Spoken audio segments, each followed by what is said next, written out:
Tem algo que talvez você nunca tenha dito em voz alta, mas sente. Quando tudo fica pesado, quando o dia foi longo, quando a cabeça não desacelera. Existe um lugar onde você vai. A comida. Não porque está com fome, mas porque ali existe algo que você não encontra em muitos lugares. Silêncio, previsibilidade, conforto. A comida não exige explicação, não faz perguntas, não julga. Ela simplesmente está ali. E por alguns minutos, parece que tudo diminui. Talvez você já tenha pensado: por que só a comida consegue me acalmar assim? Hoje a gente vai olhar para essa pergunta com profundidade. Não para demonizar, mas para entender. Porque quando algo vira lugar seguro, existe uma história por trás.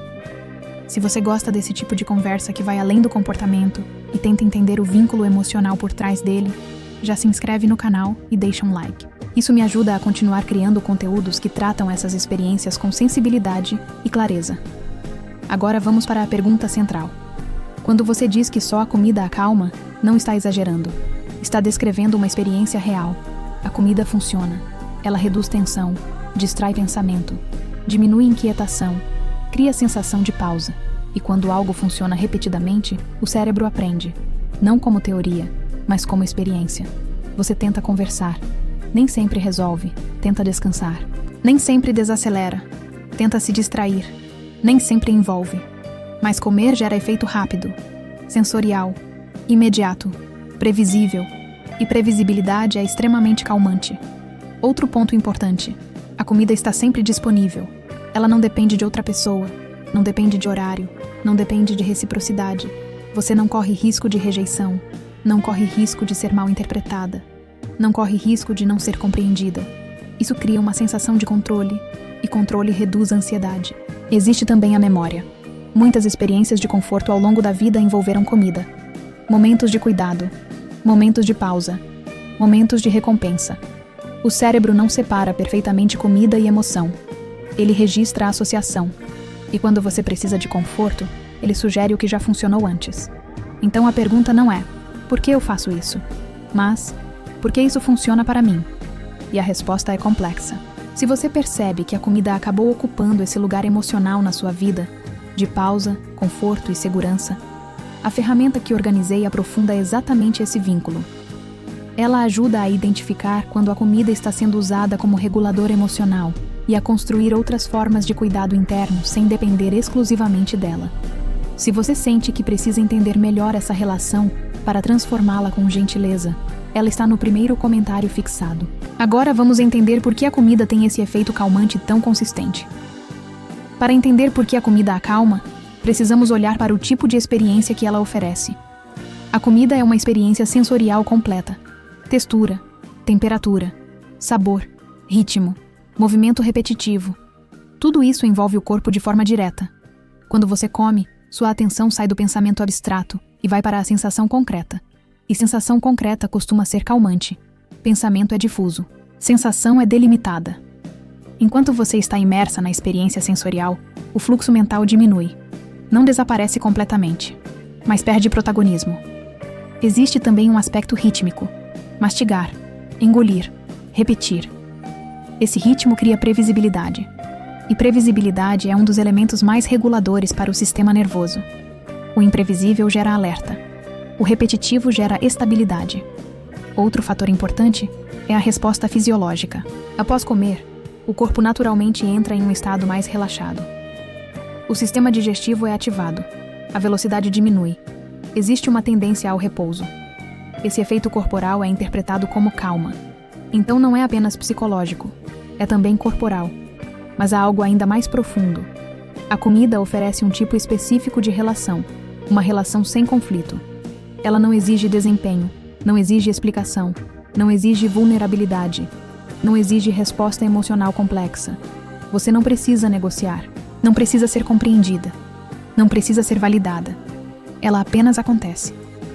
E quando você vive em um ambiente interno ou externo onde muitas relações são complexas, ambíguas ou exigentes, essa simplicidade é extremamente atraente. Comer se torna um espaço de ausência de tensão relacional. Um momento em que você não precisa ser nada além de alguém que está comendo. E isso por si só pode ser profundamente regulador. Não é apenas o sabor, é a pausa identitária, é o descanso de si. Por isso, reduzir essa experiência à falta de controle não explica, porque o comportamento não está apenas produzindo ingestão, está produzindo regulação. Agora vamos falar de algo mais simbólico, o conceito de lugar seguro emocional. Todo ser humano busca espaços onde a vigilância diminui, onde não é necessário se proteger o tempo todo, onde não é necessário se ajustar constantemente, onde é possível baixar a guarda. Esses espaços podem ser pessoas, podem ser ambientes, podem ser atividades, mas quando eles não estão disponíveis de forma consistente, o cérebro busca substitutos. Experiências que reproduzam elementos de segurança. A comida pode se tornar um desses espaços, porque ela reúne características centrais de segurança emocional. Ela é previsível. Você sabe exatamente o que vai acontecer quando come algo familiar. Não há surpresa. Ela é acessível. Você não depende de negociação ou reciprocidade. Ela é controlável. Você decide quando começa e quando termina. Ela é privada. Você não precisa expor o que sente. E talvez o mais importante, ela não rejeita, não critica, não invalida. Para alguém que vive com alto nível de autocobrança, sensibilidade à crítica ou sensação de inadequação, essa ausência de julgamento é profundamente reconfortante. A comida se torna um território onde você não precisa se defender. E quando um comportamento reúne previsibilidade, acessibilidade, controle e ausência de rejeição, ele facilmente se consolida como lugar seguro. O problema não é que exista esse lugar. Todos precisamos de espaços reguladores. O problema é quando ele se torna exclusivo. Quando apenas ali você encontra pausa. Quando apenas ali você sente redução de tensão. Quando apenas ali existe sensação de cuidado. Nesse momento, a relação deixa de ser complementar e passa a ser central. E quanto mais central, mais difícil se torna flexibilizar. Porque não é apenas sobre abrir mão de um hábito, é sobre abrir mão de um refúgio. E refúgios não são abandonados sem substituição. Talvez você nunca tenha pensado na comida dessa forma, não como alimento, mas como ambiente emocional. Um ambiente portátil, disponível, silencioso, que você acessa quando precisa. Isso não significa que a comida seja o problema, mas pode indicar ausência ou fragilidade de outros lugares seguros. E quando existe escassez de segurança emocional, qualquer experiência que ofereça estabilidade tende a ganhar peso. A comida não se tornou importante por acaso. Ela se tornou importante porque cumpriu uma função. E reconhecer a função não é romantizar, é compreender. Porque compreensão permite transformação com respeito à história do comportamento. O problema não é que a comida acalma. O problema é quando ela se torna o único lugar onde você encontra calma.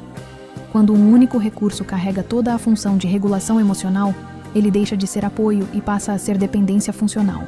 Não porque existe compulsão inevitável, mas porque existe escassez de alternativas igualmente eficazes. Se a comida é o único espaço onde a mente desacelera, se é o único momento em que você sente pausa, se é o único lugar onde a autocrítica diminui, então é natural que você volte. Não por falta de força, mas por falta de diversidade de cuidado. O ponto invisível não é o comportamento, é a exclusividade. Porque quando existem vários lugares seguros, nenhum precisa sustentar tudo.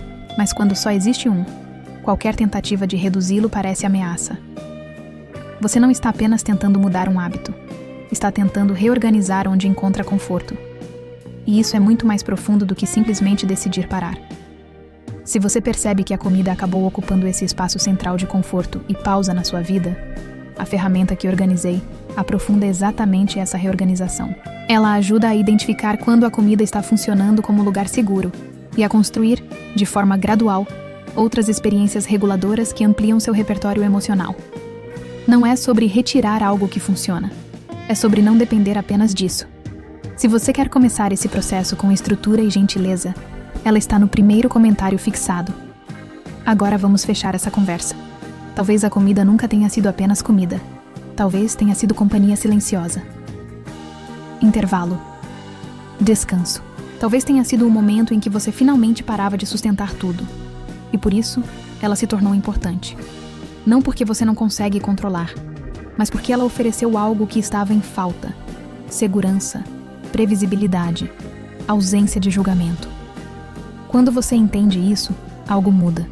Você para de se perguntar por que volta e começa a se perguntar o que estava encontrando ali. Essa mudança de pergunta é poderosa, porque ela desloca o foco do comportamento para a necessidade. E necessidades não desaparecem com proibição. Elas precisam ser atendidas de outras formas. Pode ser que a comida não seja o problema central. Talvez seja a solução que você encontrou dentro das opções disponíveis. E soluções encontradas em momentos de vulnerabilidade merecem respeito, mesmo quando já não servem como antes. Você não precisa negar a função que a comida teve. Pode reconhecer, agradecer o que ela ofereceu e, aos poucos, ampliar seus lugares de descanso. A segurança não precisa estar concentrada em um único espaço. Conforto pode ser distribuído. Pausa pode existir em mais momentos. Você não precisa expulsar a comida desse lugar de uma vez. Pode apenas reduzir a exclusividade. Porque quando existem múltiplos lugares seguros, nenhum precisa carregar tudo. E quando nenhum precisa carregar tudo, a relação se torna mais leve. Pode ser que a pergunta não seja: como faço para parar de buscar conforto na comida? Mas, onde mais posso começar a me sentir segura? Se esse tipo de reflexão que olha para a história emocional por trás do comportamento faz sentido para você, deixa um like e se inscreve no canal. Isso me ajuda a continuar criando conteúdos que ampliam compreensão e possibilidades.